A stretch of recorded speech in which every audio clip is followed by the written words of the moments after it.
السلام عليكم. النهارده جاي احكي معاكم موقف حصل معايا. يعني از بايكر بقى، وكنت صغير. كنت لسه في الكليه، فكنت بشتغل كريم عشان اعرف يعني اصرف بتاع، يعني نمشي الدنيا وكده. المهم ايه، رحت وبعد ما قعدت احفرك عشان اطلع الورق بتاع كريم، وعملت الورق اللي طالبينه ومش عارف ايه. المهم بقى قلت النهارده اول يوم شغل ليا، كان يوم خميس، يلا نبدا.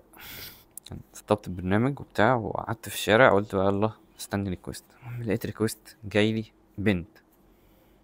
فانا يعني معرفش صح، قلت اكيد مفيش بنت طالبه سكوتر، فماشي. المهم فوق قالت لي انت فين؟ انت في، كنت تقريبا في شارع التحرير. قالت لي طب انا في الدقي، تعالى لي. قلت لها حاضر. اتحركت على المكان. طبعا اللي في دماغي ايه؟ في دماغي مثلا طالبه لابنها، طالبه لاخوها، يعني وطاير طالبه. المهم رحت في الايه، في اللوكيشن اللي هي حاطاه. اما رحت لقيت واد واقف كده، واد يعني عنده بين 11 12 13 سنه في السكه دي. فلقيته بيقول لي كريم. قلت له اه كريم اه. ما انا ما اعرفش بقى اول اوردر ليه. قلت له كريم اه. فالمهم قال لي طب يلا عشان مستعجل. قلت له يلا بينا. المهم ركب وانا اتحركت ورايح بقى وماشي على اللوكيشن ومش عارف ايه. المهم بعدها لقيت ايه، رقم الست اللي كانت طالبه الاوردر بيتصل بيا، بتقولي انت فين؟ كل ده انا واقف مستنياك. قلت لها فين ايه؟ قلت لها انا معايا اهو. قالت لي معاك ايه؟ قلت لها معايا اللي تبعك. قالت لي تبع مين؟ قلت لها اللي تبعك اللي انت طالبه له قالت لي انا مش طالبه لحد. المهم فضلت تزعلي في التليفون، وانا طالبه كريدت، وهي ده كانت دافعه كريدت اصلا، فانا المشي ده كله على حسابها يعني.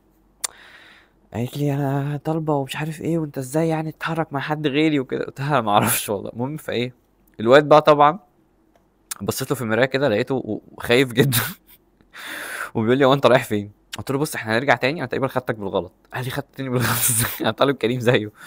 طالب كريم. قلت له ما اعرفش، انا هرجع تاني المكان ونشوف هنعمل ايه. المهم رحت هناك، لقيت واحد واقف تاني موتوسيكل في نفس الحته اللي انا خدته منها.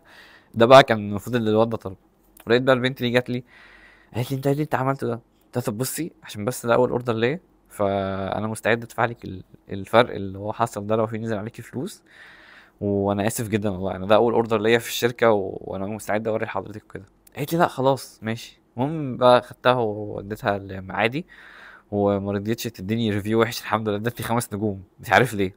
ودي كانت يعني تجربه ويرد جدا ان انت تحصل، ان انت مثلا تبقى لسه اول شغل ليك وبتوصل حد وتاخد حد بدل حد، وموقف يعني. يعني لما تيجي بعد كده توصل حد بقى اتاكد، قول له اسمي عشان ما يطلبش حد يركب معاك ويطلع حد تاني. يلا الحمد لله. شكرا، باي.